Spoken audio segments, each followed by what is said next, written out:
My name is Richard Weil, and we welcome you into the NRC Helpful Moment. We had a little lapse last week. We didn't get there, but and I've missed a couple of weeks, but we welcome you back. And again, I am the principal and owner of National Restaurant Consultants, and as always, Mr. Brian Devine from Cafe Fuel. Top Line Management is right there. Let's see that T-shirt there, so we can really show it off, Brian. The long sleeve for the cold weather, right? I will tell you, Cafe Fuel is the truth. It fuels your restaurant, put butts in seats, and that's what it does. So what I can say to you is that today we're going to talk about a topic. This is our 202nd, 202 recording. Yeah. And in the 201 recordings prior, I think we've had this topic 3, maybe 4 times. It's called Menu Engineering Revisited. And I can't emphasize enough how menu engineering transcends not just the blocking and tackling of looking at some numbers, but it incorporates your marketing strategy behind it. I'll flip it over to Brian in just a few minutes. But most people understand that term menu engineering, but most people are either psyched out by the process because it does take time. And it does start by looking at your product mix, or known as a P mix, that you can pull up through your point of sale systems. Since 90% of all restaurateurs have some sort of a point of sale system, they probably have the access to the information on what is selling, what is not selling. That's probably the simplest thing to start your menu engineering.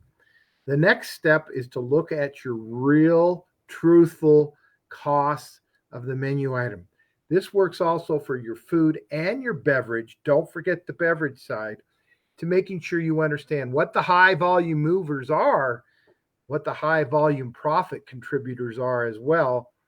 And you may be using grandma's recipes, and grandma's recipe may have 15 items, of which 5 of them are only used in this one recipe in your inventory, and it's not contributing to a lot of profitability.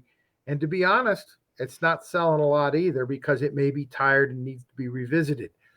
So again, as I kick it over to Brian, it's revisiting these menu items, kickstarting them, and the ones that are high profit margins that are not performing on the sales side. It's really retooling the way you lay out your menu, the way you train your staff. And Brian's going to talk about other processes that you can to start that menu. But from a menu engineering on the absolute analytical side, it does take time. Sure it does, but it takes expertise. Don't shy away for asking for help from your distributor. They can help you, your distributor sales rep, or if you really want a complete evaluation, contact us, because at National Restaurant Consultants, we are experts at menu engineering.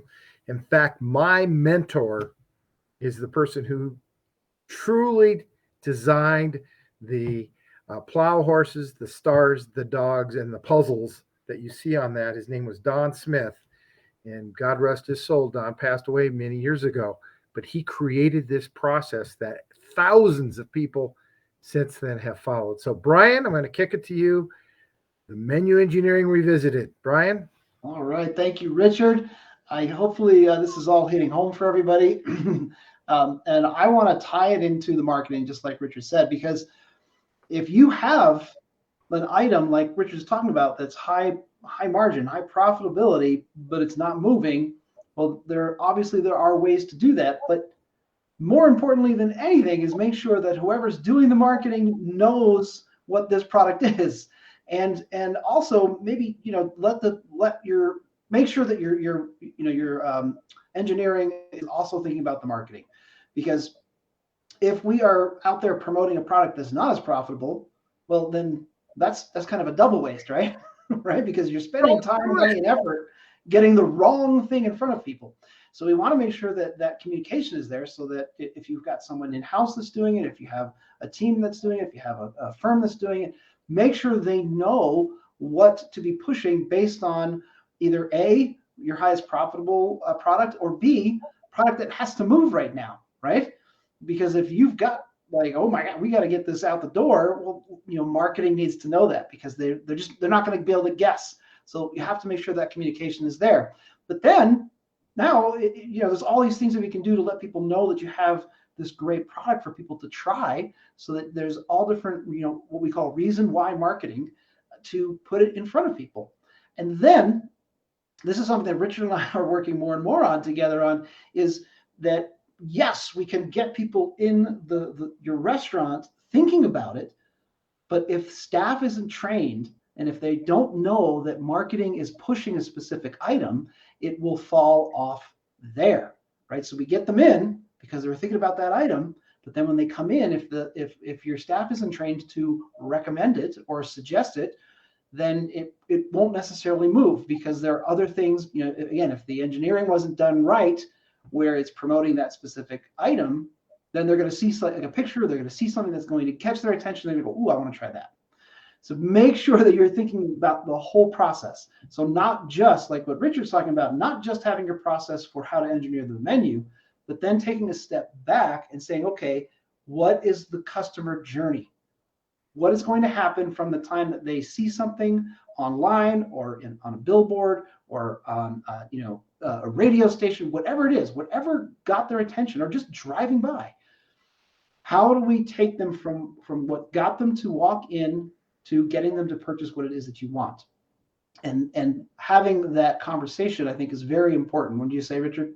Oh, absolutely. And just think about today's Ash Wednesday, right? It is. And Lent starts this week. Mardi Gras was yesterday, Fat Tuesday. Mm-hmm. And so this Friday is the official start of the Lenten season, if you would. And a lot of people do a fish or a seafood or clam chowder along those lines promotion. Well, you better make sure it's a profitable, you've got it priced right, and that if you're marketing it, that your staff is aware of it, as Brian says, and it goes full circle. Because if you're pushing it, you got a yard sign, you got a banner, you got it on Facebook, or whatever mechanism you're using for outreach, that you've got the staff, the training, and most importantly, that you've positioned it with profitability. Because why would you promote something you can't make money on? Now, if it's an item that's dead and you just need to turn that inventory to cash, that's a different subject. So hopefully this NRC helpful moment was helpful for you. And we appreciate everybody continuing to look in, give us comments. And that's all I got. Brian, anything else today? I think that'll do it. Thanks for everybody for joining us today. All right. Bye for now, everyone. Bye for now.